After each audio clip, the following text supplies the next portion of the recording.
জানি যদি বিএনপি না চায়, খুব দায়িত্ব নিয়ে বলছি, যতগুলো সংস্কারের কমিশন জমা দিয়েছে, যদি এই উপদেষ্টারা সঠিকভাবেও চায়, বিএনপি না চাইলে একটা সংস্কারও বাস্তবায়ন হবে না, হবে না, হবে না। তরুণদেরকে সামনে আনতে হবে।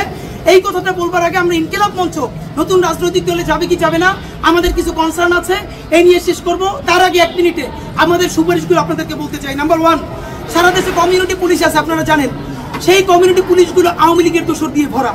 যেহেতু বর্তমান পুলিশ ফাংশনাল না, সেনাবাহিনী ফাংশনাল না, মানুষকে ভিডিও করে দেখানো হচ্ছে সে রাস্তায় নামতে পারবে না।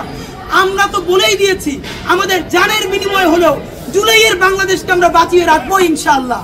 সুতরাং আমরা সরকারকে বলতে চাই, অতি দ্রুত আপনারা ছাত্র জনতাকে সাথে নিয়ে নতুন কমিউনিটি পুলিশিং গড়ে তুলেন।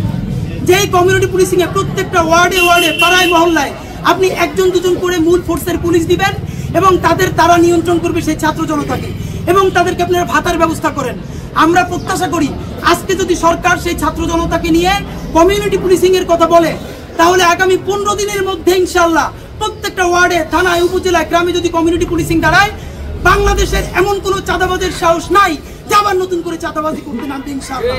নাম্বার 2, আমরা সুতরাং বিএনপি প্লিজ আগামী 5 বছর ক্ষমতার চিন্তা না করে, ইতিহাস আপনার জীবনে একটা সময় দিছে, আগামী 50 বছর পরের ইতিহাস তৈরি করবা। প্লিজ আপনারা এই সংস্কারগুলো করার জন্য আপনারা সামনে আগান, কারণ বাংলাদেশের সবথেকে বড় দল হিসেবে বিএনপি এই সরকারকে সাপোর্ট না করলে তাহলে একটা সংস্কারও হবে না। সুতরাং আমরা মনে করি বিএনপি এবং জামাত ইসলামীর মধ্যে অতি দ্রুত অন্তত ন্যূনতম কিছু বিষয়ে সমঝোতা হওয়া দরকার। আমরা মনে করি সেনাবাহিনীর সেই পথভ্রষ্ট অংশ, গোয়েন্দা বাহিনীর পথভ্রষ্ট অংশ এবং খুনি হাসিনার ফ্যাসিস্টরা যত ষড়যন্ত্র করুক, বিএনপি এবং জামাত ইসলামী যারা বাংলাদেশপন্থী দুটি দল, এরা যদি মৌলিক কিছু বিষয়ে কনসেনসাস তৈরি করে, ইনশাল্লাহ কোনো ষড়যন্ত্রই বাংলাদেশে আর মাথা চাড়া দিয়ে উঠতে পারবে না। সুতরাং যদি বিএনপি আমাদেরকে বলে, জামাত ইসলামও বলে, আমরা আপনাদের সন্তানদের মতো, কারো ভাইয়ের মতো, যে আপনারা একসাথে কথা বলবেন, আমরা আপনাদের টেবিল তৈরি করে দিব, আমরা সামনে বসবো না, আমরা আপনাদেরকে বসাই দিয়ে চলে যাব, তবু আমরা সেটা অ্যারেঞ্জ করতে চাই, আপনারা প্লিজ বসেন। অন্তত সংস্কারের ব্যাপারে বলেন, যেটুকুন সংস্কার আমরা করতে চাই। ছাত্রদের দল নিয়ে আপনাদেরকে একটা কথা বলতে চাই, যেই বৈষম্য বিরোধী ছাত্র আন্দোলন এত বড় একটা আশার আলো জাগিয়েছিল, আমরা খুবই স্পষ্ট দেখতে পাচ্ছি যে ক্যাম্পাস ভিত্তিক ছাত্র রাজনীতি তৈরি করবার জন্য যে নতুন দল করা হচ্ছে, স্বাভাবিকভাবেই বৈষম্য বিরোধী ছাত্র আন্দোলন লেস সিগনিফিকেন্ট হয়ে যাবে, তার সিগনিফিকেন্সকে কমিয়ে দেওয়া হবে।